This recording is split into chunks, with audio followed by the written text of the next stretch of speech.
I think it would be fun to be a cat. I'd love to have a tail to whip around, and play with. I think the way I'm going to do it is that when I die, I want to be cremated, have my ashes mixed with cat food, with a bunch of feral cats who are breeding. Therefore, my minerals will be in the cat that ate the cat food. I'll be able to go on, at least for a time, with my minerals in my body being passed on in the cat's bodies as they produce more and more kittens and so on. So, crazy idea, but I think it's one that may be unique. Hello.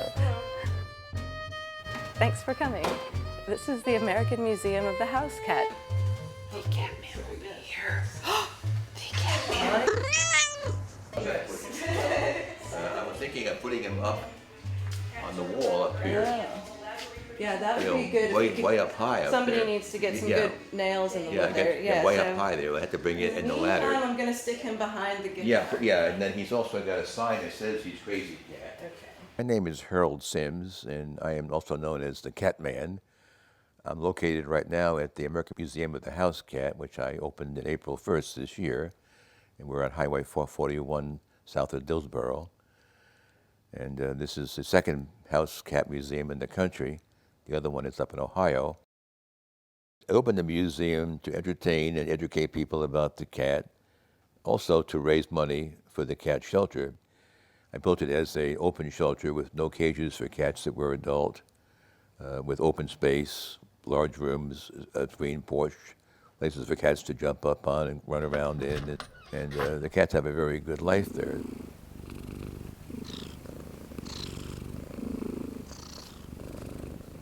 That cat shelter opened up in 2002. Since then, we've adopted out more than almost 4,000 cats. Now, Catman 2 Shelter runs on donations primarily. We raise the money by advertising in newspaper articles. We go to craft shows to be there, be a presence. And hopefully the museum will bring money in for the shelter in the future, because I'm 82 years old. I can't go on forever. We've got some way to fund the cat. It's totally dried out, hard as a rock. Cats had it rough back in that time. They were blamed for the Black Plague when really they were helping by cutting down on rodents.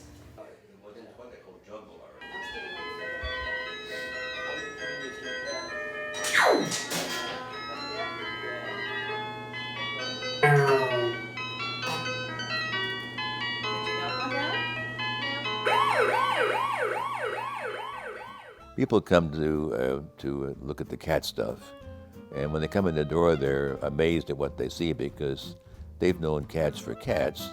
They didn't know that cats once were on merry-go-rounds.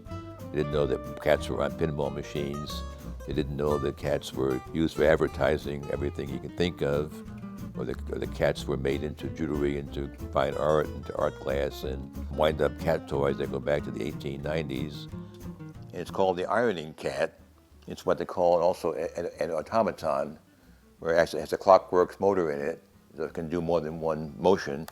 So we'll give it a little bit of a wind-up here. Here it goes. So he irons it, head up and down. This thing walks across the floor, and it roars and growls.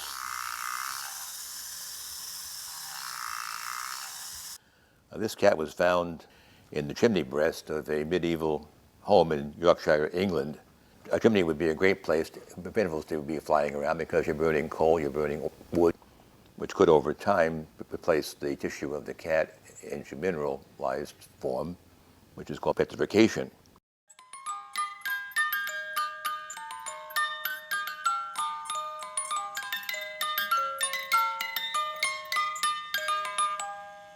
I was born in Mount Vernon, New York, in a city. We didn't have any way to have a cat at that time.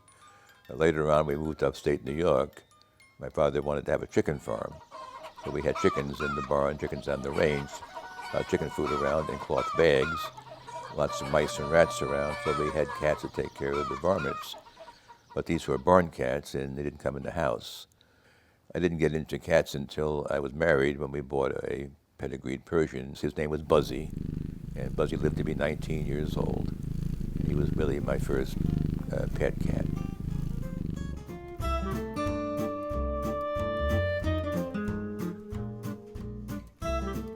I went to college for one semester, didn't like what I was studying, so I joined the Navy.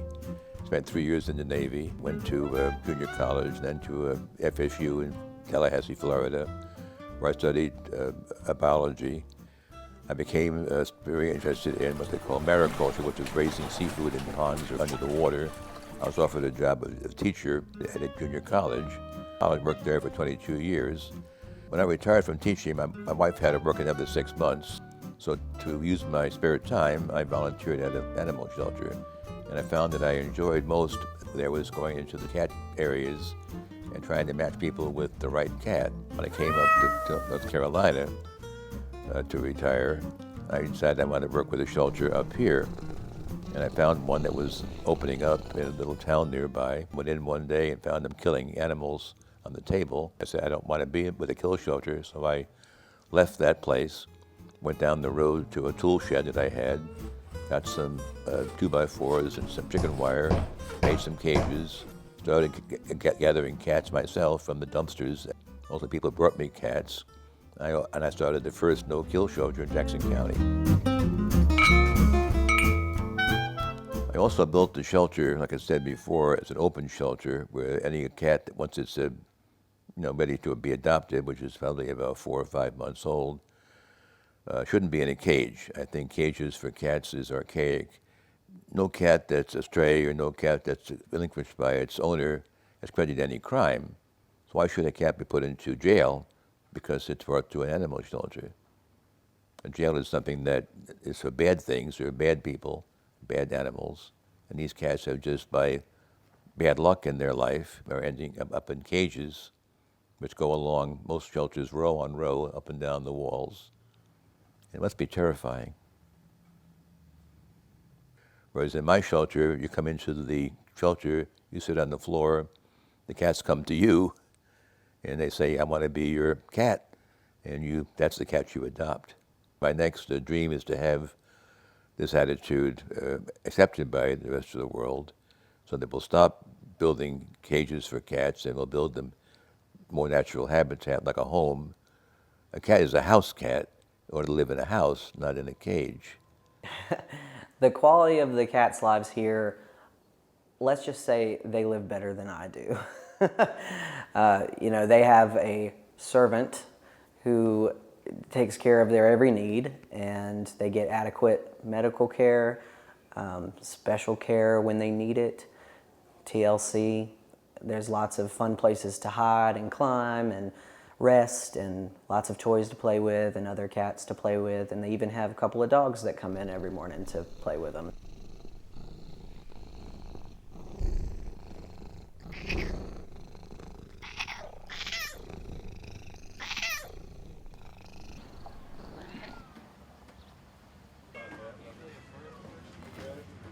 We decided that the best way to stop the overpopulation of cats was to have a spay and neuter program, which was either free or they could pay a small cost if they could afford to pay the small cost. But it's working. This past year, we only had to put down 8 cats due to space limitations at the county shelter, and we haven't put down any cats this year at the county shelter. Hi. How's it going, Caleb? Mitts Yep.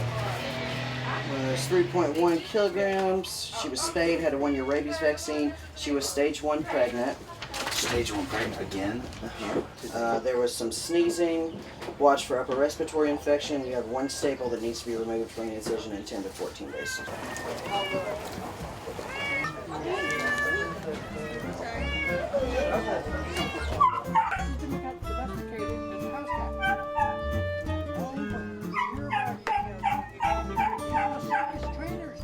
Oh yeah, I think the cat's a beautiful animal, and every cat's unique. There's no two that are exactly the same, and they're really little works of art with feet running around your house or running around the ground.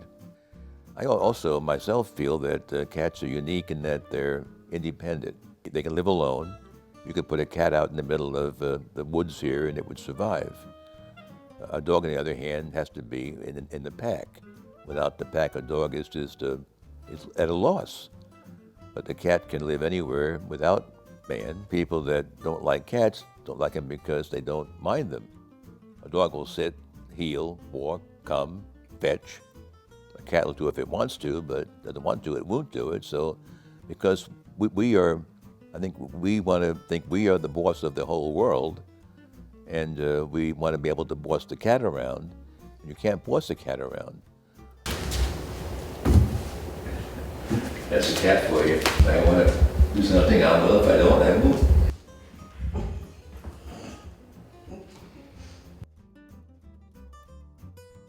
I just think the cat's an amazing animal.